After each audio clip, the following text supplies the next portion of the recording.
Chapter 2. The Thief-Taker. Wilde's reputation with the thieves was by now firmly established. Nearly all of them were afraid of him, and so they obeyed him. He always paid them what he had promised, and they knew that he would always help them if they were arrested.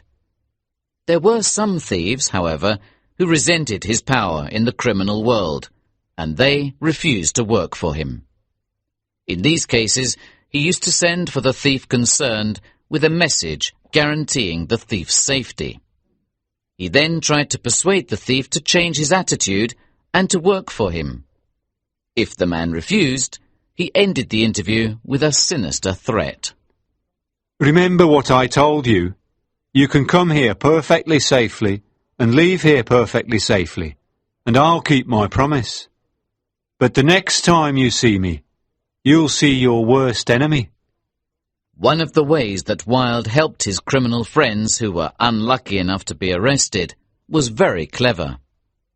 He visited them in prison and suggested that they could escape punishment if they offered evidence. A criminal who told the court about more important crimes committed by other people could be given his freedom as a reward for helping the justice system. The evidence that Wilde gave his friends always concerned criminals who had refused to work for him. He also helped his colleagues when they went to prison by making sure that witnesses against them did not appear in court on the day of the trial. He did this by threatening the witnesses so that they were too frightened to come to court. If there were no witnesses against the criminals, the judge had to let them go, because there was no evidence. Jonathan Wilde was often asked how it was possible for him to recover so much stolen property if he was not really working with the thieves themselves. His reply to this question was always the same. I know many thieves, and when I hear about a particular crime, I make inquiries about it. I leave a message for the criminals, telling them that they'll receive the reward if they leave the goods in a certain place. I also promise them that no questions about the crime will be asked. I don't commit a crime myself, because I don't talk to the thieves personally, and I don't receive the stolen property myself. Wilde was a very dangerous enemy to the criminals who refused to work for him, as the following story shows. One evening in March 1716, a young gentleman called Knapp and his mother were walking back from the opera together.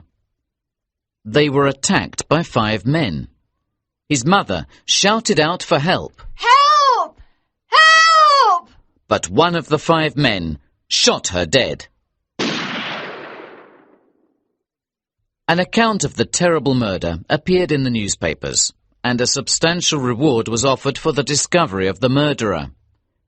Wilde read the descriptions of the men in the paper, and when he recognized who they were, he decided to find them and give them up to the authorities. He hoped to be rewarded as a thief-catcher. Wilde heard that some of the gang were drinking in a tavern. He went there with his servant, Abraham, and found one of the gang members and took him to prison. Wilde then heard that another enemy, a man called Ayres, was at a tavern in Smithfield. Once again, Wilde and Abraham went to get him. The man who had been described as Ayres was really Thomas Thurland, a member of the gang that had killed Knapp's mother. Thurland had 2 pistols, but as he was surprised by the appearance of Abraham and Wilde, he had no chance to use them.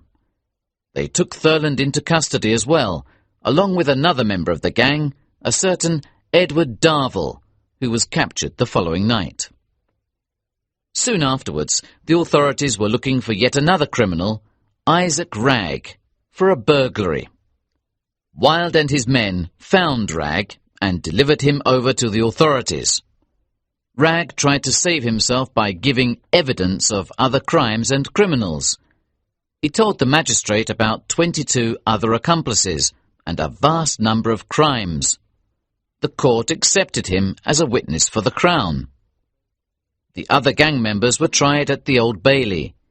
The charges included the attack on Mr. Knapp and the murder of Mrs. Knapp. They were found guilty, and all three were executed at Tyburn on the 8th of June, 1716. Wilde, however, was still determined to find the remaining member of the gang, Timothy Dunn. Dunn was hiding with his wife at home, but he became bored and decided to send her to ask Jonathan Wilde if he was now safe from the authorities. Dunn's wife came to Wilde's office to talk to him, but she did not trust him completely. Afterwards, she went home a long, complicated way to avoid being followed by one of Wilde's men. But this is exactly what happened. She was followed. After finding out where he lived, Wilde, Abraham, and 2 other men went to the house. Dunn tried to escape through a window, and Abraham fired a shot that hit Dunn in the arm. He fell out of the window. Then another of Wilde's men shot him in the face. He was captured and taken to Newgate and executed at Tyburn soon after. In this way, Jonathan Wilde succeeded in capturing all the members of the gang involved in the murder of Mrs. Knapp and removed his enemies without committing a single murder.